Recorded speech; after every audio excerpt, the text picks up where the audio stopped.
The Atlanta Police Department just released to WREG detailing a scandal involving Memphis Police Department's incoming chief, Sarah Lynn Davis. The documents show in the early 2000s, an Atlanta police officer working a second job at a photo processing plant found graphic pictures of young girls with a man who happened to be an Atlanta police sergeant's husband. He says he turned over those photos, but no action was taken until 2007 when APD finally told the FBI, turning over 50 sexually explicit photos showing 12 to 15-year-old girls the husband paid. An internal investigation was launched to find out who knew what and when. Two detectives claim they told Davis, the unit commander at the time, about the photos, but she told them to cut it, to stop investigating, while making a hand gesture in front of her neck. Davis was also interviewed, but claims she only became aware of the photos in 2007. Okay, so there's a lot to unpack here, man. Ugly pictures being painted. She knew about graphic pictures of little girls.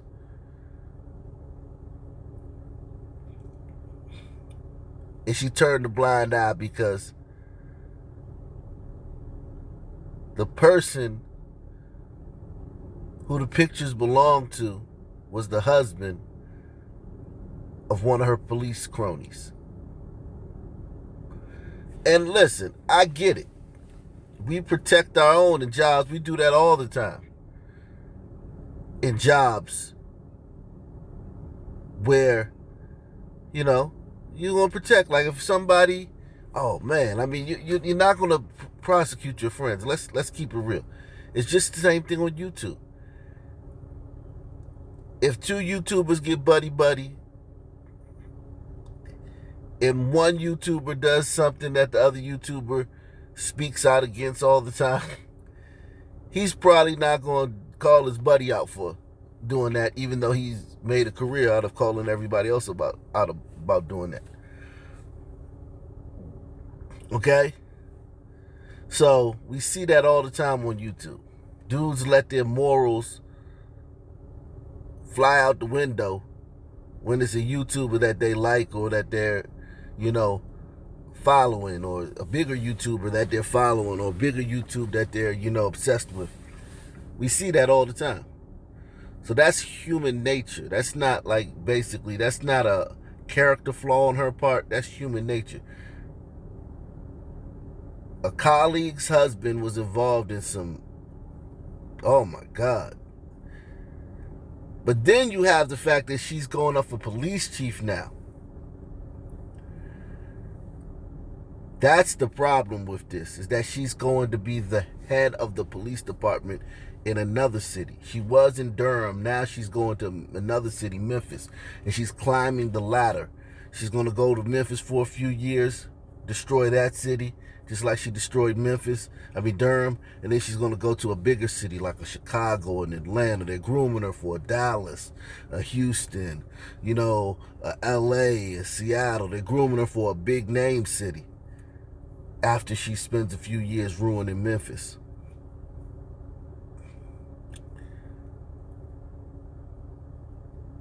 And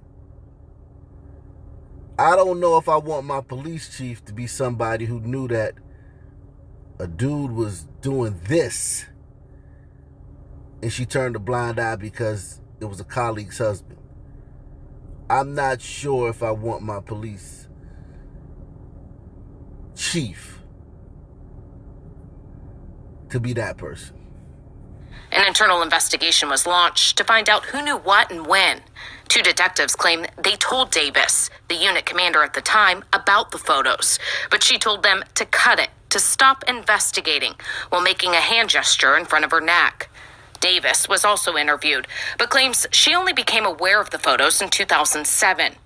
Due to inconsistencies in their testimony, the sheriff's office used a computer voice stress analyzer, which indicated deception in Davis's voice, not the detectives who accused her of knowing about the photos much earlier.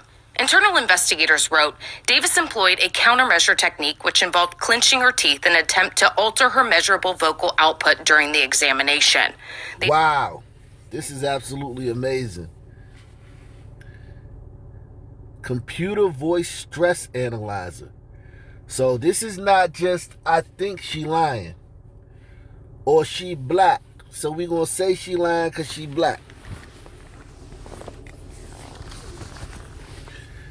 You know how we hate black people. So she black, so she lying. You know how it go in Atlanta. You know how there ain't no black people in power, positions of power in Atlanta. This was when she was a cop in Atlanta. So they put her under the computer voice stress analyzer. Wow. Black man, black city council, black police chief.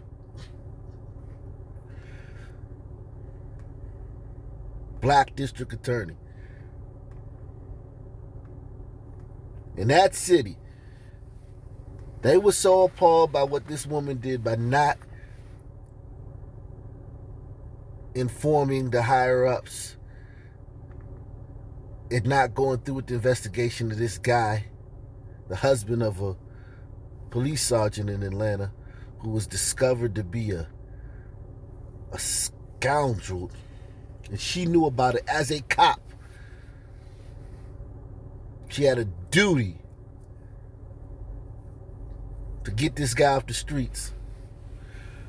And she neglected to do her job. They put her under a computer voice stress analyzer. And it showed that she employed a countermeasure technique, which she probably only knew because she was a cop. And she was a high-ranking cop. So she thought that, she knew that if you clench your teeth, it will alter the measurable vocal output during the examination.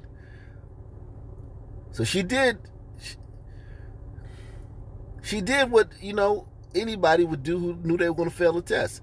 I used to be on probation a lot. I spent probably 10 years of my life on probation or some kind of pretrial services, something where I had to pee in a cup with the,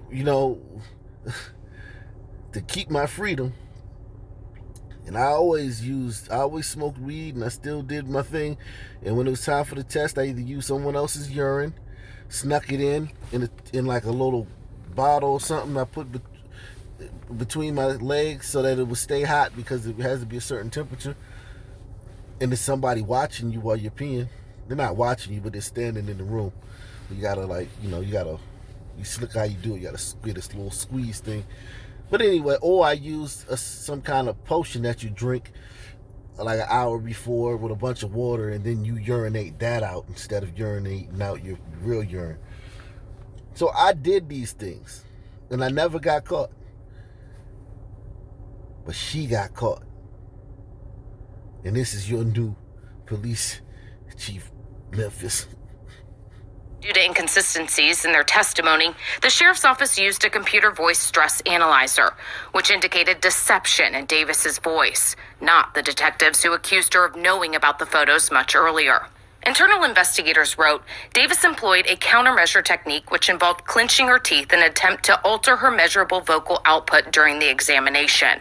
They had others evaluate it blindly, and they agreed she showed deception. Davis was fired.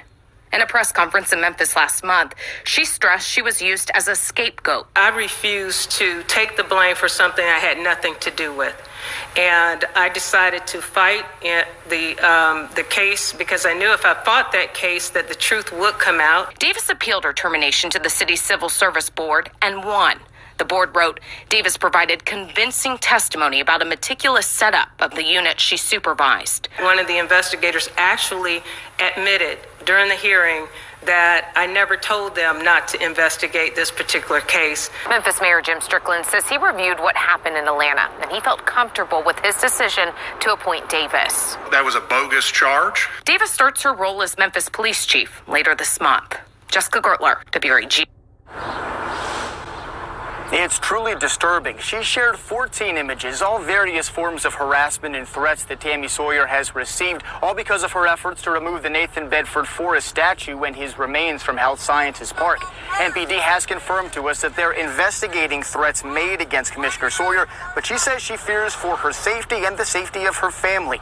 She explained she's used to disagreements and even arguments about political topics or social views, but she believes the latest round of exchanges has gone too far, and that's why now she's involving law enforcement.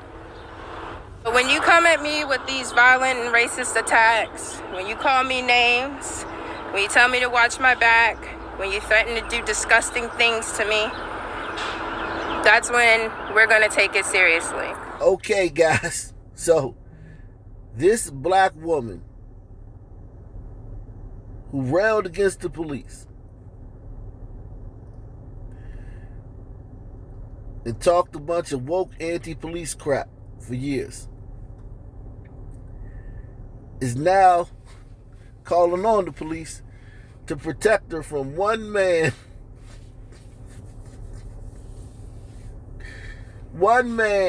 holding a Confederate flag at her press conference.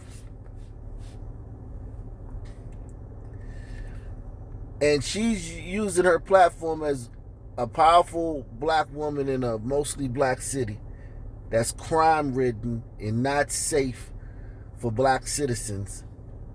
Black citizens can't even let their kids play outside in Memphis because there's always shootings, and I've showed you guys that over the past few weeks. It's just not a safe place at all. And all of the murder victims are black, and all of the murder suspects are black. But in this town, this woman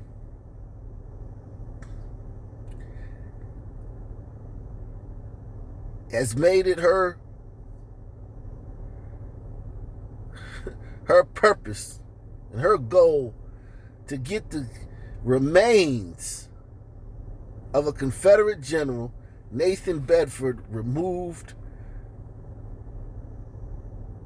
from a Memphis park.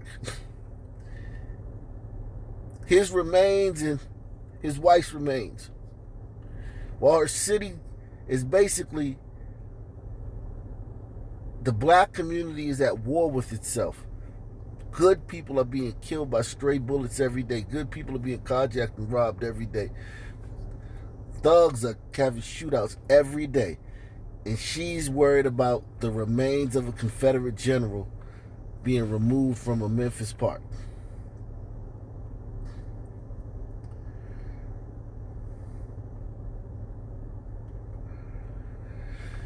Crews have started to remove the remains of Confederate General Nathan Bedford Forrest and his wife from a Memphis park where the monument of him once stood. The decision to move their remains was decided last year after the Sons of Confederate Veterans, a nonprofit organization of male descendants of Confederate veterans, agreed to drop a pending lawsuit against park owners. According to the CNN affiliate WREG, Forrest, who was a slave trader, just like Thomas Jefferson, just like all the Democrats all of the Democrats were slave traders. All of them. Forrest, who was a slave trader and early Ku Klux Klan leader, and his wife Mary Ann had their graves at Health Science Park, where a monument to Forrest used to be. The work to remove the remains started Tuesday morning and is being paid for by the Sons of Confederate Veterans. MPD has confirmed to us that they're investigating threats made against Commissioner Sawyer, but she says she fears for her safety and the safety of her family. She explained she's used to disagreements and even arguments about political topics or social views, but she believes the latest round of exchanges has gone too far, and that's why now she's involving law enforcement.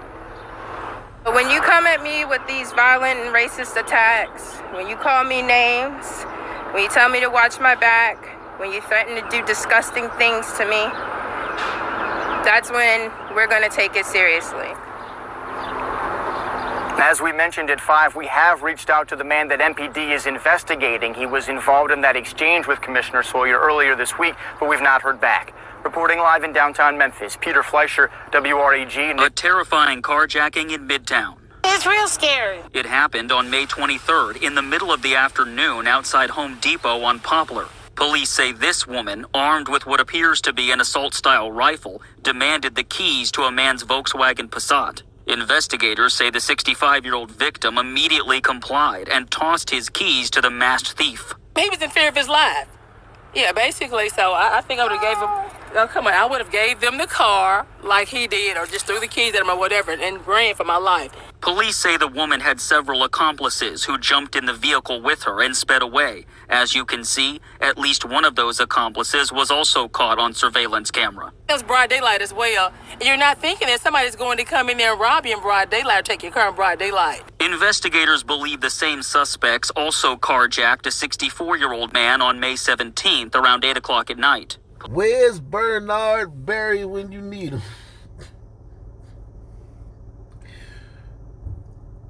Where is Bernard Berry?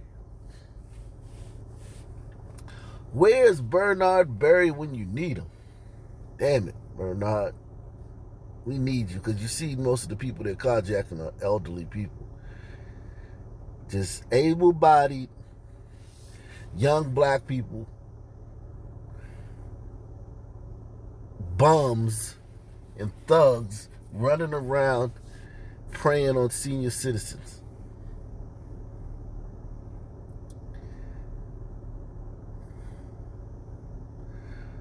Where's Bernard Berry when you need him, man? Salute to Bernard Berry, man. Ain't nobody started GoFundMe for Bernard Berry, man. I did my part. I made him go viral. I did my part. Somebody else need to start the GoFundMe for Bernard Berry, man. Then you got this chick. She's using an assault rifle to do a carjacking in broad daylight. She's like walking around with an assault rifle. Now, if a cop sees her with a mask and assault rifle and pulls up and blows her brains out, everybody gonna be talking about, this is Micaiah 2.0. She ain't even do nothing. You black people, Second Amendment, where the NRA? Why the NRA ain't saying nothing about this? They never say nothing with black people, gun owners, and yada yada. And the biggest thing that the black politicians in this city are worried about is removing some decrepit old bones of some damn Confederate soldier out of a park.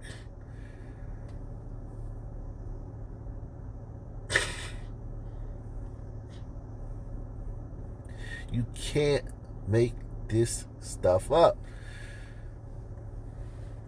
I prefer to live in places run by white people. I'm sorry. Sorry, not sorry.